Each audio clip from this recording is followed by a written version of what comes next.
Are we done for? Like, really? Is this the end? Have we screwed up this country enough? Today we're going to be talking about whether Britain, England, Ireland, Scotland, Wales, the United Kingdom of Great Britain, Northern Ireland, whatever you'd like to call the place, is it really broken? You see, there's been a lot of things in the media. There's been a lot of things I've discussed in videos before about migrants and just the way the world is really. And to be honest with you, the country sucks. So as a single father, I'm going to give my honest views, my honest opinion on if I believe this country is truly broken and is it worth saving. So I've always been up and down about this because for many years I've wanted to leave this country. I'm not England's biggest fan, but I do live here, as does my son, as does my family, as does everyone I know. So would I leave England? Yeah. I would. Would I leave right now? I don't know.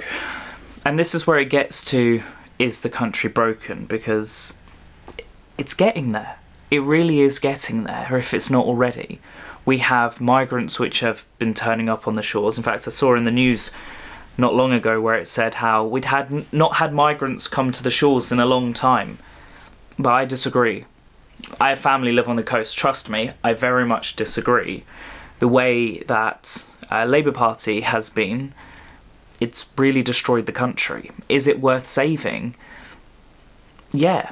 Yes, of course it is. You know, I'm British through and through. I want this country to be saved. I want prices to drop, wages to rise, and everyone to be happy and safe and everything's perfect. But is it broken?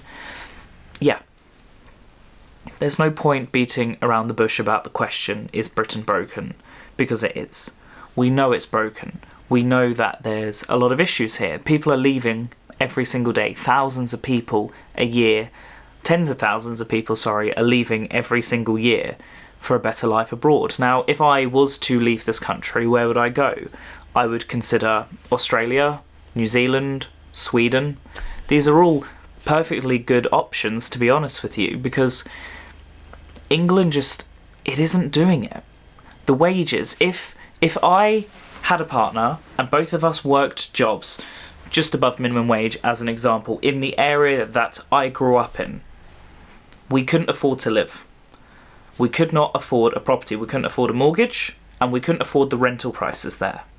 I don't live near my family, I'm living hundreds of miles away just because it's the only way that I'm able to afford to live and to support my son.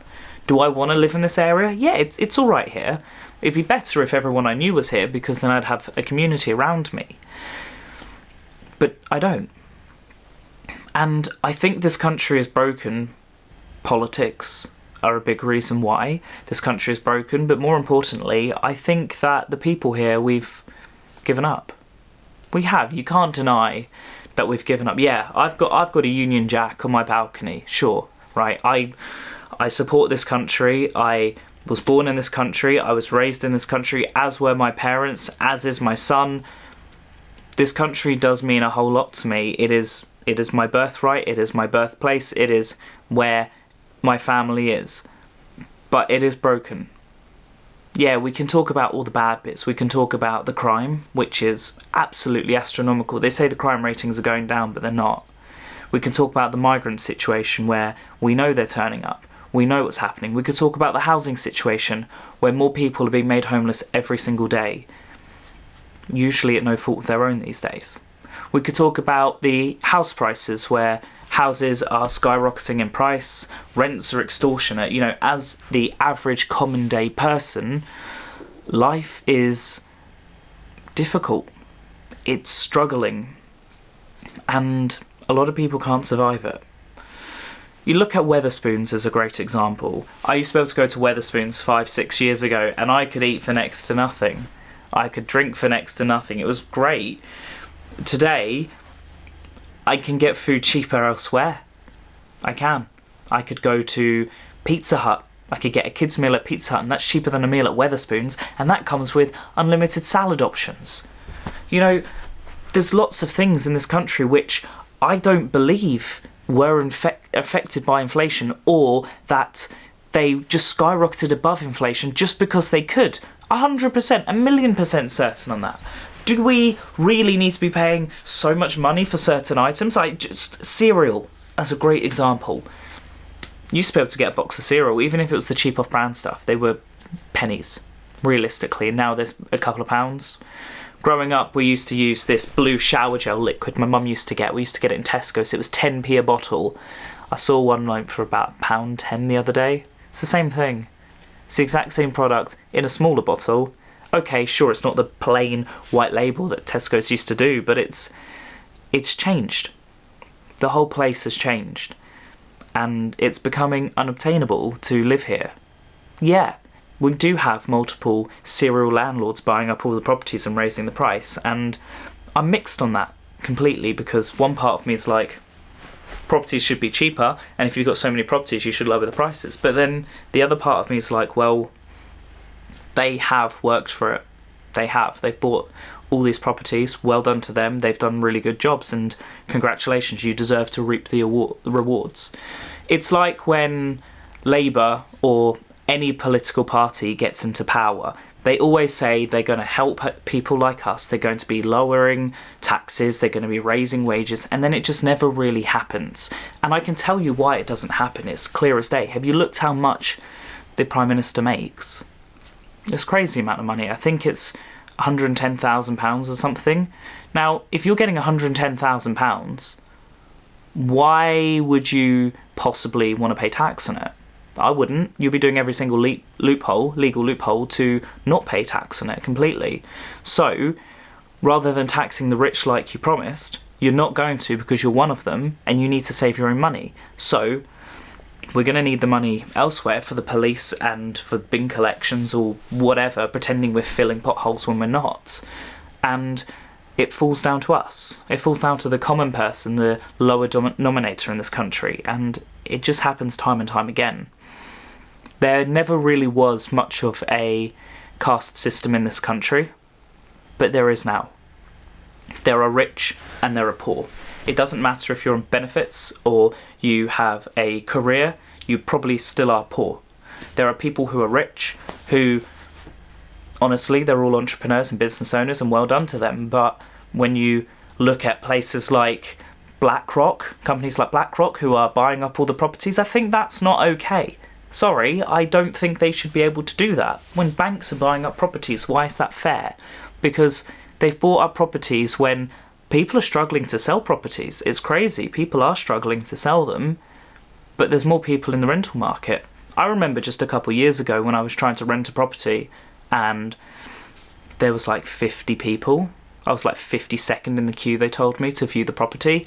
I went to an open house once and it might as well have been a festival or a carnival or something. It was just so many people, and there was damp rising on the walls and the stairs were super steep. It was one of those like little mid-terraces with no parking, and guess what? The property it got rented out for like £200 a month above the asking price. What? People like me who needed a property, even to the lower standards, they have to overpay and they're going to screw themselves over because of this.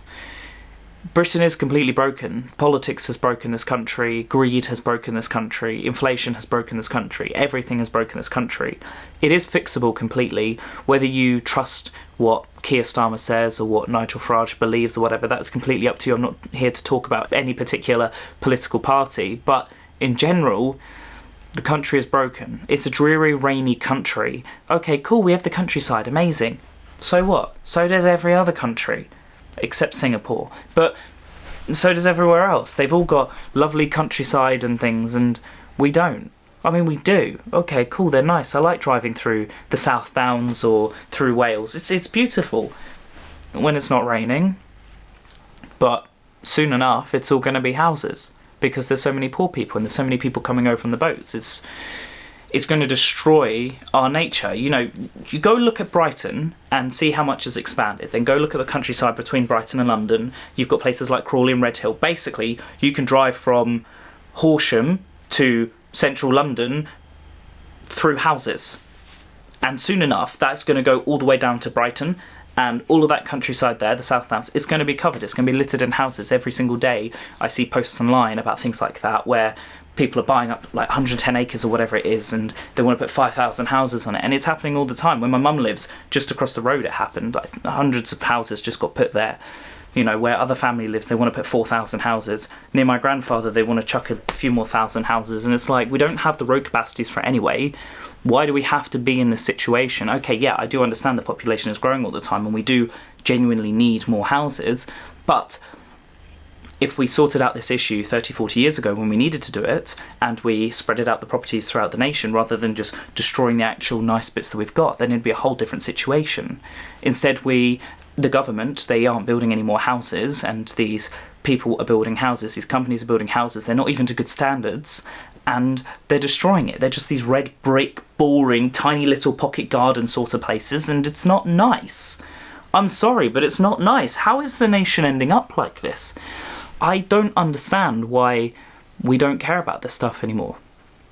It is down to the people. I mean, yeah, we could protest every single day if we wanted to about certain things, but it's not going to change the way of the world, because at the end of the day, the government is in control, the king is in control, but we all know about who the king was friends with, and we all know who our prime minister is connected to, right? I don't need to be talking about these certain names because I don't want to be demonetised, but we all know what sorts of connections are going on, and we all know how corrupt this country is, and we all know that it's not just this country, it's many countries in the whole world, and we all know that at the end of the day, the beauty that we do have, we're going to lose. The people who are coming over shouldn't be coming over. If we were still part of the EU, I bet my bottom dollar we wouldn't have people coming over on the boats. I think France just made it illegal to push boats back to France, which is just absolutely crazy. If we wanted to stop the boats coming over, we could. There's lots of ways, there's lots of things we could do as a nation, as a country, and we don't. We don't. We then have these people coming here and they're hurting our women and our children, and they're destroying the economy. They're taking the houses away from the people who are already here, who need accommodation. And then next thing you know, the homeless shelters are full. So they are then spilling out onto the streets, and they've made sleeping on the streets legal now, so you can sleep on the streets, therefore more people are going to end up on the streets and more tents are going to pop up. So as a country, are we broken? Absolutely, 100%. I do believe there's a way back, but I don't think it's going to happen anytime soon. And as someone born in this country and raised in this country, all I want is the best for this country, really. I don't want to have to consider moving somewhere else. I don't want to have to be looking at houses in the middle of nowhere, Sweden, going for £5,000 thinking, oh no, sorry, £20,000, what am I doing? Houses in Bulgaria for £5,000, what am I doing here? When there's so many opportunities elsewhere in the world. You can still make money online doing whatever you want. You could happily support a family in another country and provide money to another economy. So understandably, thousands of people are leaving every single year. Yeah, these rich people who are slowly being taxed, they're all buggering off to Dubai, so they don't have to deal with all of that. So as a nation, yeah, we are screwed. We're absolutely screwed. I don't trust the government, I don't trust the royal family, and I was a royalist. I mean, I still am partly. I love the royal family, I love genetics, DNA, I know all about their history and everything, and I like all that stuff. But it's not working. It's not. And then you can go look at America and you can say, oh, Trump's doing a good job. If he is or isn't, I have no idea. I'm not an American personally. Let me know in the comments below if Trump is doing a good job, because I genuinely would like to know if you know more than me, because I know not a lot. I try my best to stay away from political things because it just makes me depressed, and I end up uploading depressing videos onto YouTube about it, and I don't want to be in that situation. But is this country screwed? Yeah, this nation is screwed. I don't really know where we're going to be going forwards with this. I can only see it getting worse and worse and worse. And if Nigel Farage does get into power and he is able to change things, then awesome. Do I think Nigel Farage is going to be the all God sent changer? No. No, I don't. It's as simple as that, really. I think whoever is going to change it is probably my age or maybe younger, and they're going to be working on it. But between now and then, we've got thousands of migrants coming over, and we're losing tens of thousands of workers that we need in the country. If we were still part of the EU, we wouldn't have these issues. I wasn't old enough to vote when the vote to leave the EU happened. And I wish I was. I wish I was old enough. I wasn't just old enough. And it sucks. Because I would have voted to stay. I don't think that everyone who voted to leave thought this would happen. And I think if you redid the vote today, or you even redid the vote when Theresa May was trying to push things through, I think you'd realise that people wanted to stay. And I can complain a lot, and I could probably complain for hours about the way of the country and the housing issues and inflation and everything, but to be honest with you, I don't want to complain about it because it just makes me depressed just thinking about it, and I don't want the depression to affect my son or affect anyone around me. So I'm going to end this video here. You need to click that like button 3 times, and you need to subscribe to the channel and turn on the bell notifications and stick around for future content, because I do promise you that I plan on uploading lots of amazing videos, because this is video number 9 of 100. We have 100 we're doing. It's going to be absolutely awesome. If you know anything that I've missed, where the country is broken, let me know in the comments below, because honestly, I really do want to know. I want to see where this country is dire, where it's failing, and personally, if there's anything I can do to help fix it. I'm not rich, but if I can do anything or I can benefit my son, I'd love to do that. The educational system, that's a whole other question. We're not going to be talking about that today, but from a father's point of view, this isn't the best place to raise my son. And I'm stuck here. Adios. Speak to you another time. Tomorrow. Goodbye. Leave.